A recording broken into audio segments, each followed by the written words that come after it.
घटना आहे शहाजी यांची. शहाजी गोविंद ढवळे हे 55 वर्षांचे होते. सोलापूर जिल्ह्यातील माढा तालुका आणि माढा तालुक्यातील सापटणे गाव या गावात ढवळे कुटुंब राहत होतं. शहाजी आणि त्यांची पत्नी वनिता ढवळे शहाजी शेती करत होते. ग्रामीण भागात राहणाऱ्या कुटुंबाप्रमाणे शेतीचं काम, घरची जबाबदारी आणि रोजच्या गरजा यांमध्ये त्यांचं आयुष्य पुढे जात होतं. शेतीच्या कामातून मिळणाऱ्या उत्पन्नावर कुटुंबाचा संसार चालत होता.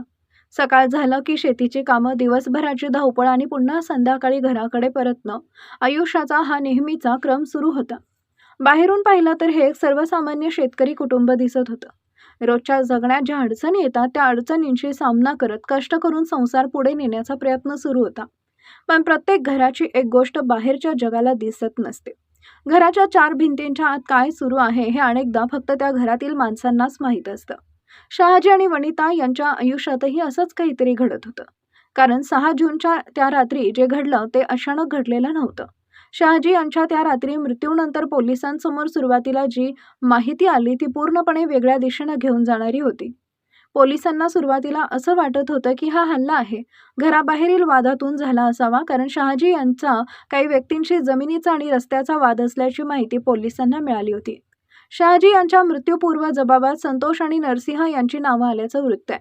त्यामुळे पोलिसांचा प्राथमिक तपास याच दोघांकडे वळला. दोघांविरोधात गुन्हा दाखल करण्यात आला आणि त्यांना ताब्यात घेण्यात आलं. त्या क्षणी प्रकरणाचा धागा सापडल्यासारखं वाटत होतं.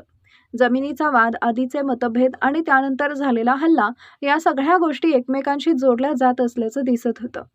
पण तपास करणाऱ्या पोलिसांच्या मनात काही प्रश्न कायम होते. कारण एखाद्या गुन्ह्याचा तपास केवळ एका जबाबावर किंवा संशयावर थांबवायचा नसतो. नेमकं काय घडलं हे समजून घेण्यासाठी घटनास्थळावरील प्रत्येक गोष्ट तपासावी लागते. त्यामुळे टेंभुर्णी पोलिसांनी तपास पुढे सुरू ठेवला. घटनास्थळाची पाहणी करण्यात आली, गावातून माहिती घेण्यात आली. घटनेच्या आधीची आणि नंतरची परिस्थिती समजून घेण्याचा प्रयत्न करण्यात आला आणि याच तपासादरम्यान पोलिसांच्या लक्षात येऊ लागलं की या प्रकरणाकडे केवळ बाहेरच्या वादातून झालेला हल्ला म्हणून पाहणं कदाचित पुरेसं ठरणार नाही. आता पोलिसांची नजर पुन्हा त्या घराकडे वळली. घरातील वातावरण कसं होतं? पती-पत्नींमध्ये नेमकं काय सुरू होतं? घटनेच्या आधी काही वाद झाला होता का? आणि त्या रात्री घरात नेमकं कोण होतं? या प्रश्नांची उत्तरं शोधण्यासाठी पोलिसांनी घरातील परिस्थितीची माहिती घेण्यास सुरुवात केली आणि याच तपासातून पती-पत्नीच्या नात्यातील एक महत्त्वाची बाब समोर आली. शहाजी आणि वनिता यांच्या नात्यात चरित्राबाबत संशयाचं वातावरण असल्याची माहिती पोलिसांना मिळाली. दोघांनाही एकमेकांबाबत संशय असल्याचं तपासात समोर आलं. विशेषतः शहाजी यांचे इतर महिलांशी अनैतिक संबंध असल्याचा वनिता यांना संशय होता, अशी माहिती पोलीस तपासात समोर आली. या संशयातून पती-पत्नींमध्ये वाद आणि शाब्दिक चकमकी होत असल्याचंही समोर आलं.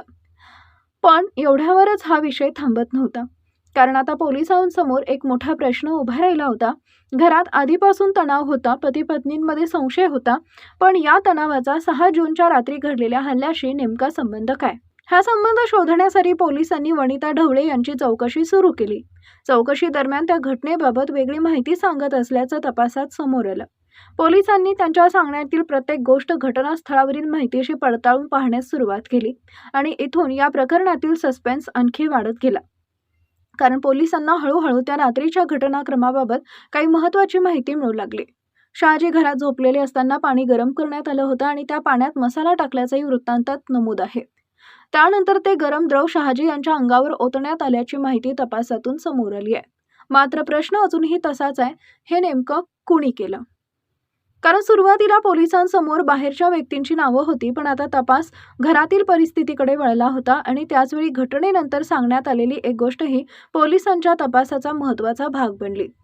हल्ल्यानंतर काही वेळानं घराकडे परत येऊन कुणीतरी अज्ञात व्यक्तीनं गरम तेल टाकून पळून गेल्याचं सांगत आरडाओरडा केल्याचा आरोप तपासात समोर आला.